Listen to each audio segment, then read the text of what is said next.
Well, last week we kicked off a new series, and this week we come to the end of that series. That's the deal with two-week series, a series that we're calling Margin. And there are two things we want to do in this series. One we took on last week. We want to affirm, reaffirm, we want to claim the reality as followers of Jesus that we've got to have margin in our lives. God calls us to margin, space, Sabbath, rest. Got to have it. So last week we talked about that. We talked about kind of why we need margin. Perhaps this is a good visual image of perhaps what we talked about, but why we talked about it. Have you ever felt maybe like this? It may come up eventually, I hope. Come on, man.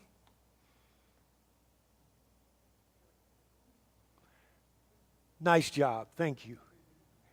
Have you ever felt like this? I try to take just one day at a time, but lately several days have attacked me all at once, right? We've all been there, we've all felt that. And it's in those moments when we are reminded, got to have margin, got to have Sabbath, got to have space. And so last week we just tried to reaffirm that and say, you know what? This is something we want to be reminded of. But now this week, a second thing we want to do in this series is this, our task today. Second thing we want to do is this. We want to now talk about how we go about creating margin, knowing that we need it.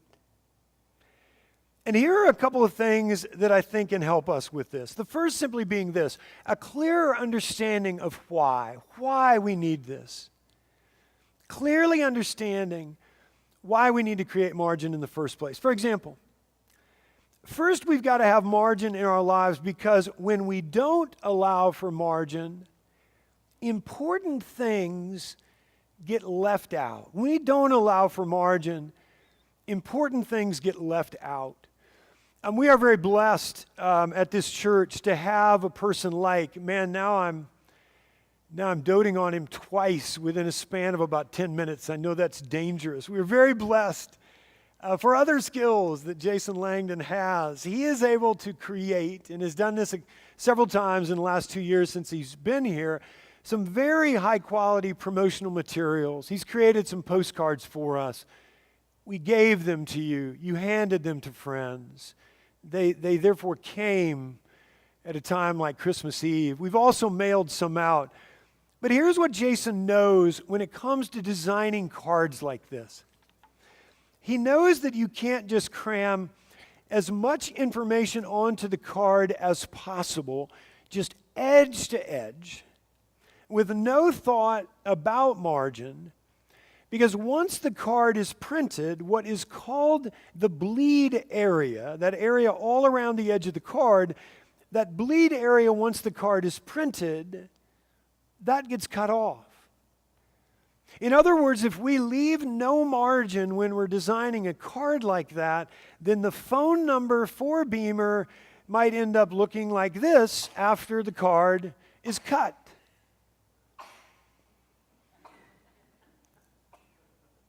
You might try that later today and see how it goes for you. Not very helpful if that's what is on the card when we're trying to promote and welcome the community in. How do we make sure that that doesn't happen? How do we make sure important things don't get cut off the finished product? I think you'd agree that last number is pretty darn important. How do we make sure this doesn't happen? We allow for margin. It's the same in our lives, in that when there is no margin, the important things, usually the most important things, like time with those closest to us, like moments of connecting more deeply to God, like being able to be there for a friend who really needs a listening ear. When there is no margin in our lives, those most important things, they do get cut out. And so ask yourself first today, what might be getting left out of your life right now? A most important thing that's getting cut out because margin is lacking. But then knowing that's a first reason for margin creation, here's a second. because God calls us to do this. Must never forget that. In fact, here are some things God gives us, some tools God gives us to help with this, or to drive this thought deeper into our daily walk. A couple of tools he gives us to remind us how critical margin is.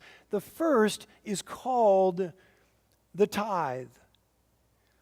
While a tithe is certainly a call to give 10% back to God, it can also be understood in this way. Have you ever thought of it this way? It is also God calling us to live on 90% of what we earn. Have you ever thought of it that way? When you think of it that way, you realize, oh man, the tithe is all about margin. Meaning it really is God calling us to create at least 10% margin in our lives when it comes to how we spend what we earn. So a first tool that he gives us in calling us to margin creation is the tithe. But then here's another thing he gives to us in order to help us create margin, and that is the Sabbath. Again, this too is all about margin, because here is God saying to us, hey, work all you want for 6 days. Do all you can in those 6 days. But then make sure you leave at least 1 day's worth of margin each week. And I want to say it just that way because, again, different world today.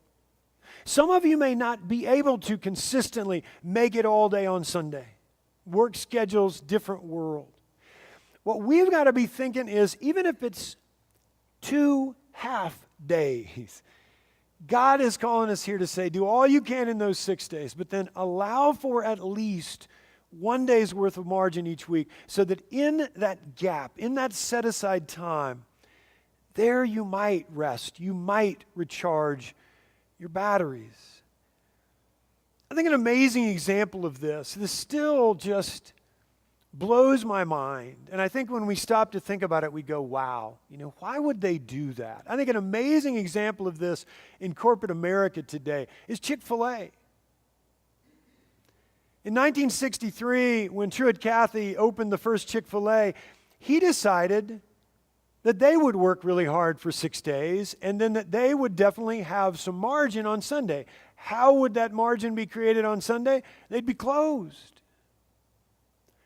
There had to have been the temptation in the last umpteen years, as they opened more and more stores, as the business grew, they had to be tempted at some point to say, you know what, good idea starting out, but man, we're losing out on a lot of profit. We got to change this. We got to do away with this archaic thought. Closed on Sundays. And yet here's what's interesting. Not giving into that hadn't seemed to hurt them too much. It does make it harder when I'm driving on 75 on a long trip and I want to stop at Chick-fil-A on a Sunday, but that's another story. Hasn't seemed to hurt them much. Clinging to that gift of Sabbath. As now they have over 2,200 restaurants, their annual sales recently approached $9 billion, and all of that as they continue to honor the Sabbath. To create margin, first we've got to clearly understand the why, these key reasons for margin. But then we've also got to do this. We've got to claim some key facts of life that drive our margin creation as well. Here's a first fact of life that we need to really claim. The fact that our time in this life is limited. Sometimes we act like it isn't, but our time in this life is limited. Our days have so many minutes in them and no more. Our weeks have 7 days in them and no more. And here's why it's important for us to remind ourselves of that. Because if, in fact, our time is limited, then we can't put off margin creation until tomorrow without hurting today. We can't put off margin creation until next week without this week suffering.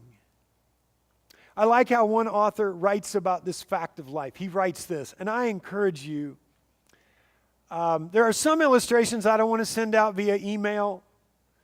because then you'll have them, and I'm probably going to want to use this every 2 or 3 years, right? I don't want it to be too familiar to you. But this one, think about this. And if we thought of life this way, oh man. He writes, if you had a bank that credited your account each morning with $86,000 and every evening canceled whatever part of the amount you failed to use during the day, what would you do? You would draw out every cent every day, of course, and use it to your advantage. Well, you have such a bank, and it is called time. Every morning, it credits you with 86,400 seconds. Every night, it rules off as lost whatever of this you failed to invest to good purpose. It carries over no balances. It allows no overdrafts. Each day, it opens a new account for you. If you fail to use the day's deposits, the loss is yours. There is no going back. There is no drawing against tomorrow. What a great image. Today we turn our attention to the 18th chapter of Exodus. And let me just set this up a bit. In this part of Scripture, Moses has led the Israelites out of Egypt, and when his father-in-law, Jethro, hears about what God has done for Moses, what God has done through Moses, when he hears about this, he travels to see Moses, and that's where we pick up the story. Jethro is going to work with his son-in-law, so to speak. Here are verses 13 and 14. The next day, Moses took his seat to serve as judge for the people. And they stood around him from morning till evening. And so imagine this long, long line of people. They are looking to Moses in some ways to solve every problem, every grievance, every concern they have. And he is doing this all day long. Seeing that, here's his father-in-law's response. When his father-in-law saw all that Moses was doing for the people, he said, "What is this you are doing for the people? Why do you alone sit as judge?" Now, in part, here's what Jethro is saying initially. He's saying, Moses, knowing that you have only one chance to live this one day, why are you working so frantically, dawn to dusk, with absolutely no margin in your life? And implied in that is really Jethro also saying this. Don't you recognize, Moses, the foolishness of that? Again, to create margin, we've got to first recognize the sacredness of each moment of each day so that we don't put off till tomorrow the margin creation that must be done right now. So a first fact of life is that our time is limited. But then here's a second fact of life we need to claim as well, that each day, all of our time will be spent doing something, won't it? And here's why that's an important thing for us to remember. Because often we think that creating margin will take away from what we're able to accomplish each day. I think most of us, when we start thinking about it, we believe that. We often think that creating margin will take away from what we're able to accomplish each day, when in reality, it'll actually add to it. Guys, this was something that Moses especially needed to acknowledge, understand, grab onto. Because no doubt his fear, that fear that drove him to take care of the people from dawn to dusk with no break. No doubt the fear that drove him was this, his belief that if he did slow down, if he did create some margin in his day, then he'd be taken away from what he was able to do for God's people. Here's his response to Jethro's question, the question in essence being, why are you doing this, Moses? Here's how he responds, verses 15 and 16. Moses answered him. And why are you doing this? Moses answered him, because the people come to me to seek God's will. Whenever they have a dispute, it is brought to me, and I decide between the parties and inform them of God's decrees and instructions. That's some pretty heady stuff, isn't it? How could we not empathize and say, gosh, understand why Moses doesn't want to set this aside? And yet here's what he fails to understand. Margin, if he would embrace it, is not this vacuum made up of nothingness, no activity, no productivity, no forward movement. Instead, here's what he needs to understand. Margin is in fact a time when we're absolutely doing something. We're recharging our batteries, and it's that recharging that then does what for us? It makes us more effective and more productive when we're back out there living and working beyond the margin. Translation for Moses, if he'll create some margin in his life, he'll actually end up being able to do more for God and God's people, not less. And thus that's another teaching that we need to pull out of this story, which leads us to a third fact of life we need to claim in order to create margin. That third fact of life is this, that when it comes to how we use our time, someone will determine how our time is spent, and the question is, will it be us? Look at how this is lived out in Moses' life here in Exodus 18. Here he is doing what he feels he needs to do for God's people. And yet here he is also getting some advice as to how his time is being spent. So let's read on in the story, starting with verse 17. Moses' father-in-law replied, "What you are doing is not good, doing all this work without margin. What you are doing is not good. You and these people who come to you will only wear yourselves out. The work is too heavy for you. You cannot handle it alone. Select capable men from all the people, men who fear God, trustworthy men who hate dishonest gain, and appoint them as officials over thousands, hundreds, fifties, tens. That will make your load lighter because they will share the load with you." He says, if you do this, as God so commands, you'll be able to stand the strain, and ministry will be done. All these people will go home satisfied. And then we have this last verse. Moses listened to his father-in-law, and he chose to follow that advice. He listened to his father-in-law, and he decided to do what he said. Now, I want you to especially focus on that last verse for this reason. Because Jethro here is not dictating to Moses what he has to do, how he should spend his time. He's given advice, absolutely. Ends up being great advice. But again, we'll end up in life deciding how we're going to spend his time. And so here is Moses saying, okay, here's what I'm going to do. How does he determine then whether or not he wants to follow this advice? And this is important for us to understand. He measures what his father-in-law is saying against what is becoming more and more important to him. And in his situation, weary as he is, what is becoming more and more important? Creating margin. He looks at this sliver of advice that's being offered. He says, man, that fits exactly with what I'm feeling led to by God. I'm going to take this advice. I'm going to break this down. I'm going to use what he is saying. Why is that important for us? Because every day, people are giving us advice. Every day, people are going to be giving you advice as to how to spend your time.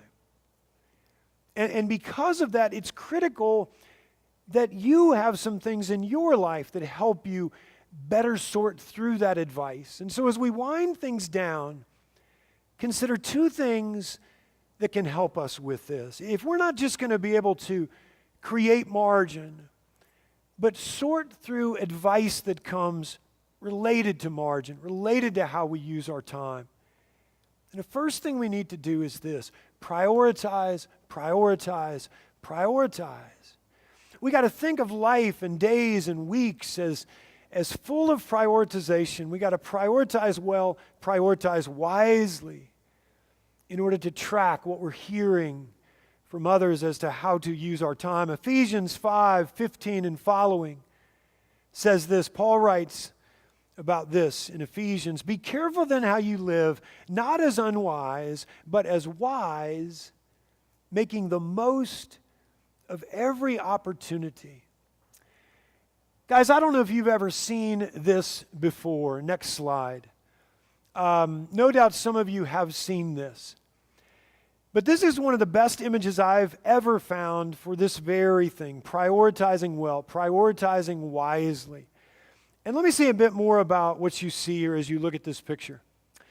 The jar on the left represents how we often go about engaging the limited time we've been given in each day, in each week. Here's what's pictured in the jar on the left. We have some sand and pebbles. Those things represent the little things that often drift into our day, some things that are important, but many things that are not. And then the large rocks that are stacked on top of the jar, unable to find their way in, those rocks represent the most important things we need to place within the hours of our days. And realize one of those rocks specifically represents what? Margin. And the lesson here is this: unless we place those rocks in the jar first, and then allow the more minor things, the sand and pebbles, to pour in around those rocks, and that's the jar on the right, unless we do it in that order, some of those most important things are going to be left out. So ask yourself today, related to that, what would it take for you to get the most important things on your schedule first, especially making sure that one of those things is margin? So first, in order to create margin, spend our time wisely, sort through advice that comes our way. First, we need to prioritize well, but then secondly, we need to do this. We need to seek God first, meaning this: we need to each day stack up our priorities as they've come together alongside God's will for us. Asking two questions as we do that.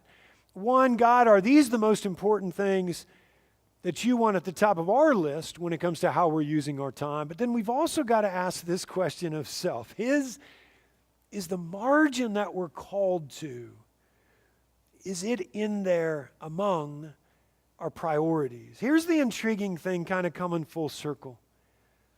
Guys, when margin is always in there, that's the place where it's easy to seek God first in order to clarify our priorities. Let me close today with this thought from Carl Sandburg. He writes, "Time is the coin of your life. It is the only coin you have, and only you can determine how it will be spent. Be careful lest you let other people spend it for you."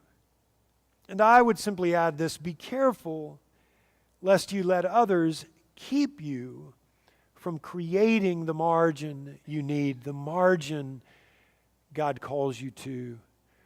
Let's pray.